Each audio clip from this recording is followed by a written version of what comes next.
friends, வணக்கம். Welcome back to Starnaturalbeauties. So இன்றைக்கி வந்து நம்ம என்ன வீடியோ பார்க்க போகிறோம் அப்படின்னா French bride hair style tutorial பார்க்க போகிறோங்க. ஸோ யூஸ்வலாகவே யாராவது French bride பண்ணிட்டு வரதை பார்த்தா கண்டிப்பாக நம்மள நிறையா பேர் நினச்சிருப்போம் எப்படி தான் இந்த மாதிரி ஹேர் ஸ்டைல் பண்ணுறாங்க அப்படின்னு சொல்லிட்டு. சில ட்ரை பண்ணியிருப்பீங்க, பர்ஃபெக்டாக வந்திருக்காது அந்த அளவுக்கு.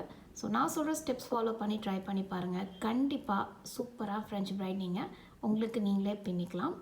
ஸோ நான் பேசுகிறதுக்கும் வாய் அசைக்கிறதுக்கும் ஆக்சுவலாக சம்மந்தம் இருக்காது. ஏன்னா இந்த வீடியோ வந்து இங்கிலீஷில் ஃபிலிம் பண்ணது, தமிழில் வந்து வாய்ஸ் ஓவர் கொடுத்துட்ருக்கேன். பட் கண்டிப்பாக வந்து கண்டென்ட் உங்களுக்கு யூஸ்ஃபுல்லாக இருக்கும். ஓகேங்களா? ஸோ இந்த ஃப்ரெஞ்ச் பிரைடு ஹேர் ஸ்டைல் பண்ணும்போது மேக் ஷோர் நீங்கள் வந்து ஹேர் வாஷ் பண்ணிக்கோங்க. எண்ணெய் அழுக்கு எதுவும் இருக்கக்கூடாது. அதே மாதிரி உங்கள் முடியை வந்து நல்லா சீவி சிக்கில்லாமல் பார்த்துக்கோங்க. ஓகேவா?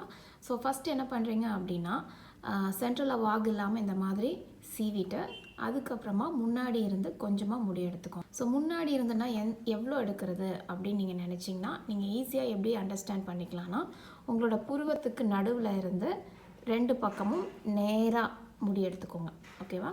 ஸோ அந்த அளவுக்கு எடுத்திங்கன்னா கரெக்டாக இருக்கும் ஃபஸ்ட்டு பின்னல் நம்ம பண்ணுறதுக்கு. ஓகேங்களா?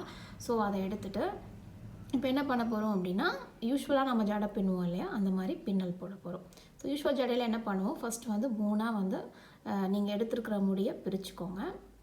அதுக்கப்புறமா வந்து ரைட் சைடு இருக்கிற முடியை சென்டரில் போடுவோம்.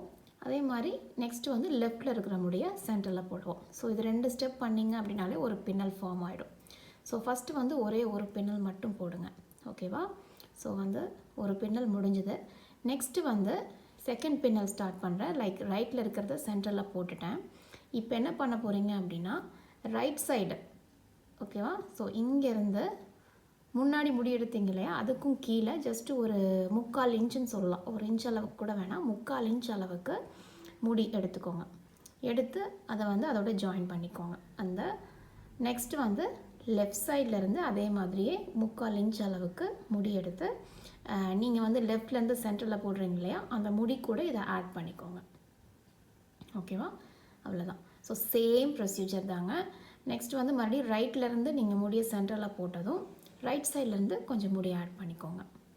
அது கூட ஆட் பண்ணிவிட்டு நெக்ஸ்ட்டு லெஃப்ட் சைடில் இருக்கிறத சென்டரில் போடுறேன்.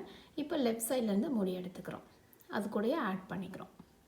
ஸோ இந்த முடி எடுத்து நீங்கள் ஆட் பண்ணுறீங்களே ஒவ்வொரு தடவையும், அங்கே தான் மேக்ஸிமம் நிறையா பேர் மிஸ்டேக் பண்ணுவோம். என்ன அப்படின்னா, முன்னாடி இருக்கிற கொஞ்சம் முடி மட்டும் எடுத்து ஆட் பண்ணுவோம். அப்படி பண்ணும்போது உங்களுக்கு ஃப்ரெஞ்ச் பிரைடில் வந்து அந்த லேயர்ஸ் மாதிரி ஸ்டெப் பை ஸ்டெப் தெரியவே தெரியாது. அதோட லுக்கே வேறு மாதிரி இருக்கும். ஸோ அதுக்கு என்ன ஃபாலோ பண்ணணும் நீங்கள் அப்படின்னா, அந்த முன்னாடி முடி எடுக்கும்போது முன்னாடி இருந்து மட்டும் எடுக்காமல் அந்த ரோ ஃபுல்லாக எடுத்து நீங்கள் வந்து ஜாயின் பண்ணணும். அப்போ தான் வந்து அந்த லேயர்ஸ் மாதிரி உங்களுக்கு தெரியும்.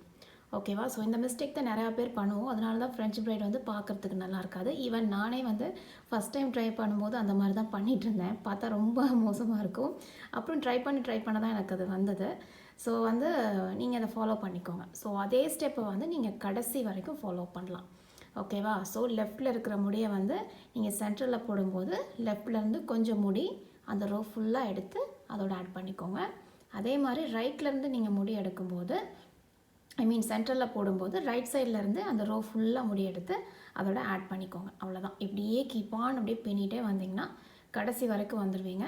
ஸோ கடைசி பாயிண்ட் நீங்கள் வந்ததும் பார்த்தீங்கன்னா ஓரளவுக்கு நீங்கள் முடி ஆட் பண்ணிகிட்டே இருக்கிறதுனால திக்னஸ் வந்துடும். எல்லா ஸ்ட்ராண்டுமே பார்த்தீங்கன்னா திக்காக இருக்கும். ஸோ நீங்கள் வந்து நார்மலான ஜடை அப்படியே பின்னிக்கலாம். என்னை பொறுத்த வரைக்கும் நார்மலாக ஜடை பின்னுறதை விட நீங்கள் ஆயிரங்கால் ஜடை, ஃபிஷ் ஸ்டைல் பிரைடுன்னு சொல்லுவோம் இங்கிலீஷில், அது பின்னும்போது பார்க்குறதுக்கு இன்னுமே சூப்பராக இருக்கும். பட் ஆஸ் ஆஃப் நவ் வந்து நான் நார்மலான ஜடை தான் பின்னுறேன். ஓகேங்களா? ஸோ நான் செப்பரேட் வீடியோ போடுறேன் ஆயிரங்கால் ஜடை எப்படி பின்னுறது அப்படின்ட்டு. ஓகேங்களா? ஸோ இப்போ வந்து ஃபைனலாக பேண்ட் போட்டுக்கலாம். அவ்வளோதான். ஸோ ஃப்ரெஞ்ச் பிரைட் பண்ணிட்டீங்க அப்படின்னா ஃப்ரண்ட்டில் பார்க்குறதுக்கு இந்த மாதிரி தான் இருக்கும். யூஸ்வலாகவே அது வந்து லைட்டாக பஃப் வச்சு நம்ம சீவிக்கிற மாதிரி தான் இருக்கும். பேக் சைட் பார்த்திங்கன்னா இந்த மாதிரி இருக்கும். ஓகேவா? ஸோ பார்த்திங்கன்னா தெரியும், அப்படியே லேயர்ஸாக அப்படியே இருக்குது ஸ்டெப் பை ஸ்டெப். ஸோ இதுதான் ஃப்ரெஞ்ச் பிரைடோட அழகே. ஸோ நான் சொன்ன ஸ்டெப்பை ஃபாலோ பண்ணுங்கள், அதே மாதிரி வந்துடும். ஸோ நீங்கள் நடுவில் வந்து பேர்ல் பீட்ஸ் வச்சுக்கலாம், இல்லை ஸ்டோன் பீட்ஸ் இந்த மாதிரி வச்சுக்கலாம். பார்க்குறதுக்கு இன்னும் நல்லாயிருக்கும். ஸோ நான் சொன்ன ஸ்டெப்ஸ்லாம் ஃபாலோ பண்ணி ட்ரை பண்ணி பாருங்கள். கண்டிப்பாக வந்து ஃப்ரெஞ்ச் பிரைடு சூப்பராக நீங்களே பின்னிக்கலாம். ஹோப்ஃபுல்லி இந்த வீடியோ வந்து உங்களுக்கு ஹெல்ப்ஃபுல்லாக இருந்திருக்கும்னு நினைக்கிறேன். மறக்காமல் லைக் பண்ணுங்கள், ஷேர் பண்ணுங்கள். இன்னும் சப்ஸ்கிரைப் பண்ணலன்னா மறக்காமல் என் சேனலுக்கு சப்ஸ்கிரைப் பண்ணுங்கள். ஸோ தட் ஃப்யூச்சரில் வந்து ரொம்ப ரொம்ப ஈஸியான hair style tutorials, makeup tutorials, அப்புறம் வந்து பியூட்டி டிப்ஸ் எல்லாமே பார்க்கலாம். தேங்க்யூ ஸோ மச் ஃபார் வாட்சிங். பாய்.